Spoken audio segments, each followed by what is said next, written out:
presentasikan pertemuan 13 yang berjudul Sistem Pengendalian Manajemen sebagai Pusat Laba. Berikut video presentasi kami. Pengertian pusat laba. Pusat laba atau profit center merupakan pusat pertanggungjawaban yang memiliki kewenangan untuk mengendalikan biaya-biaya dan menghasilkan pendapatan, tetapi tidak memiliki kewenangan untuk mengambil keputusan tentang investasi. Pusat laba hanya bertanggung jawab terhadap tingkat laba yang harus dicapai. Banyak keputusan manajemen melibatkan usulan untuk meningkatkan beban dengan harapan bahwa hal itu akan menghasilkan peningkatan yang lebih besar. Dalam peningkatan penjualan, keputusan semacam ini disebut sebagai pertimbangan biaya atau pendapatan. Tambahan beban iklan adalah salah satu contohnya. Untuk dapat mendelegasikan keputusan trade-off semacam ini dengan aman ke tingkat manajer yang lebih rendah, maka ada dua kondisi yang harus dipenuhi. Yang pertama, manajer harus memiliki akses ke informasi relevan yang dibutuhkan dalam membuat keputusan serupa. Yang kedua, harus ada semacam cara untuk mengukur efektivitasnya suatu trade-off yang dibuat oleh manajer. Langkah utama dalam membuat pusat laba adalah menentukan titik terendah dalam organisasi di mana kedua kondisi di atas terpenuhi. Seluruh pusat tanggung jawab diibaratkan sebagai suatu satuan rangkaian yang dimulai dari pusat tanggung jawab yang sangat jelas merupakan pusat laba sampai pusat tanggung jawab yang bukan merupakan pusat laba.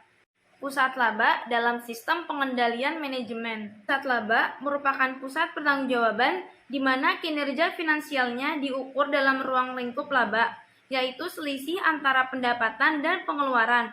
Laba merupakan ukuran kinerja yang berguna karena laba memungkinkan pihak manajemen senior dapat menggunakan satu indikator yang komprehensif dibandingkan harus menggunakan beberapa indikator. Keberadaan suatu pusat laba akan relevan ketika perencanaan dan pengendalian laba mengacu kepada pengukuran unit masukan dan keluaran dari pusat laba yang bersangkutan. Manfaat dari pusat laba yaitu 1. Keputusan operasional dapat dilakukan lebih cepat karena tidak memerlukan pertimbangan dari kantor pusat. Yang kedua, kualitas keputusan cenderung lebih baik karena dilakukan oleh orang yang benar-benar mengerti tentang keputusan tersebut. Yang ketiga, manajemen kantor pusat bebas dari urusan operasional rutin dan bisa lebih fokus pada keputusan yang lebih luas.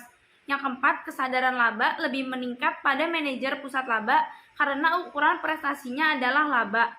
Yang kelima, yaitu pengukuran prestasi pusat laba lebih luas daripada hanya pengukuran pada pusat pendapatan dan pusat biaya yang terpisah. Yang keenam, manajer pusat laba lebih bebas berkreasi. Yang ketujuh, dapat difungsikan sebagai pusat atau sarana pelatihan yang handal.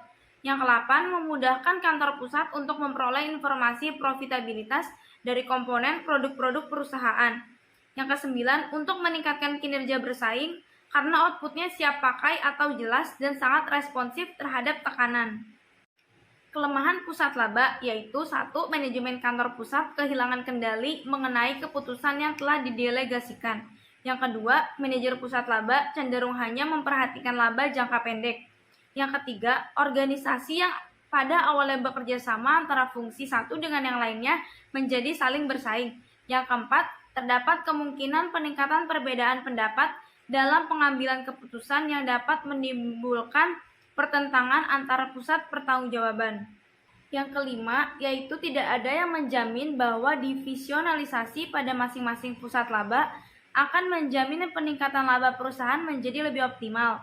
Yang keenam, kualitas pengambilan keputusan oleh manajer divisi mungkin bisa lebih jelek daripada manajer pusat. Yang ketujuh, menimbulkan terjadinya tambahan biaya yang dikeluarkan untuk kegiatan manajerial divisi. Yang kedelapan, kompetensi general manager seringkali menjadi tidak diperlukan. Bentuk-bentuk pusat laba. Yang pertama, unit bisnis atau divisi sebagai pusat laba. Manajernya bertanggung jawab dan mempunyai kebijakan serta kendali terhadap pengembangan produk, proses produksi dan pemasaran serta perolehan produk sehingga dapat mempengaruhi pendapatan dan biaya yang berakibat terhadap laba bersihnya. Yang kedua, unit fungsional sebagai pusat laba.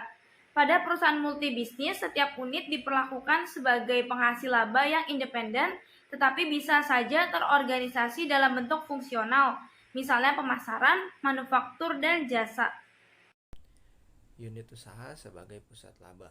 Wewenang seorang manajer dapat dibatasi dengan berbagai cara, yang sebaiknya dicerminkan dalam desain dan operasi pusat laba.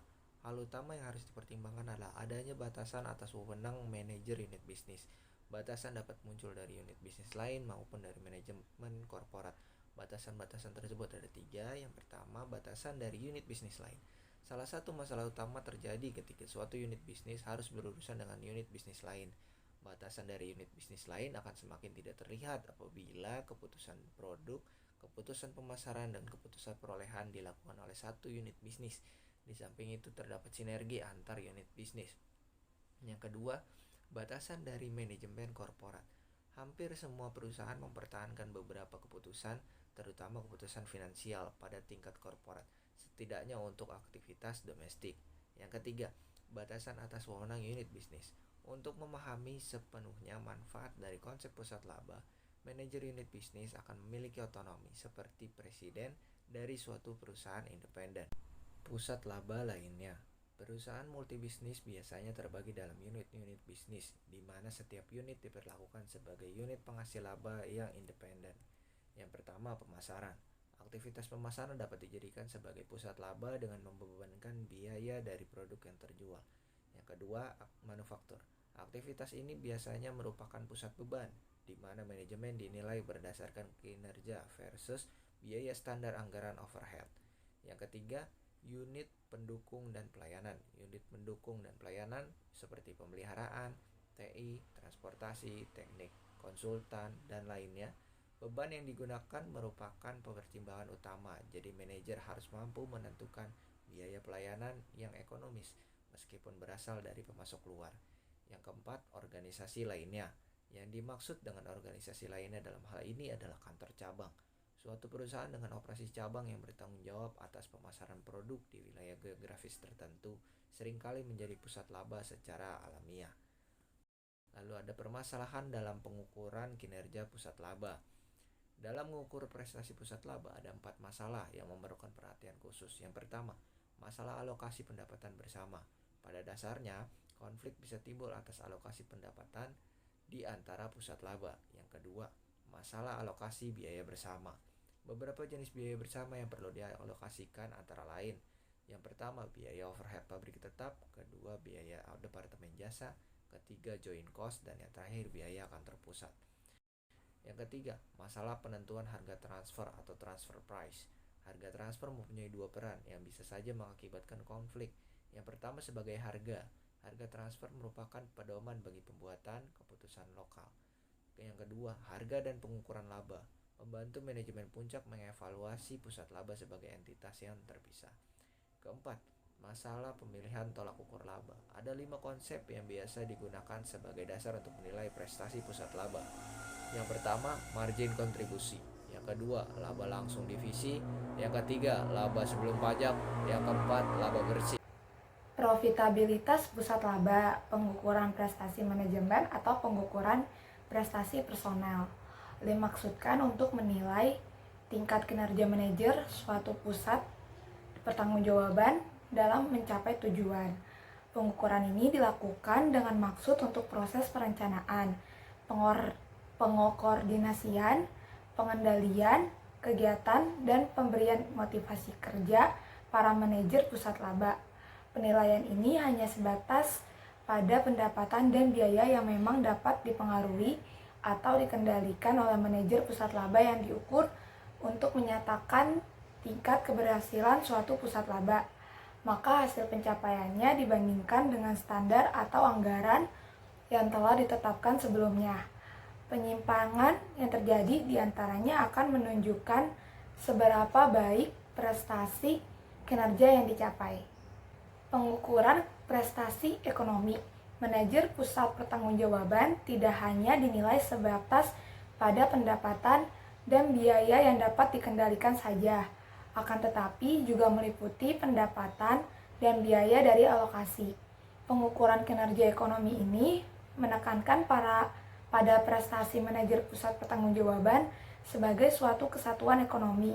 Laporan ini dilakukan dalam frekuensi yang lebih jarang dibandingkan dengan pengukuran prestasi manajemen. Jenis-jenis ukuran kinerja. Yang pertama, margin kontribusi. Margin kontribusi merupakan selisih antara total pendapatan atau penjualan dengan total biaya variabel, baik biaya variabel yang terkendali maupun biaya variabel yang tidak terkendali oleh manajer pusat yang bersangkutan. Yang kedua, laba langsung. Laba langsung divisi dihitung dengan cara mengurangkan pendapatan divisi dengan semua biaya yang langsung terjadi dalam divisi yang bersangkutan, tanpa memperhatikan terkendali atau tidak, variabel maupun tetap.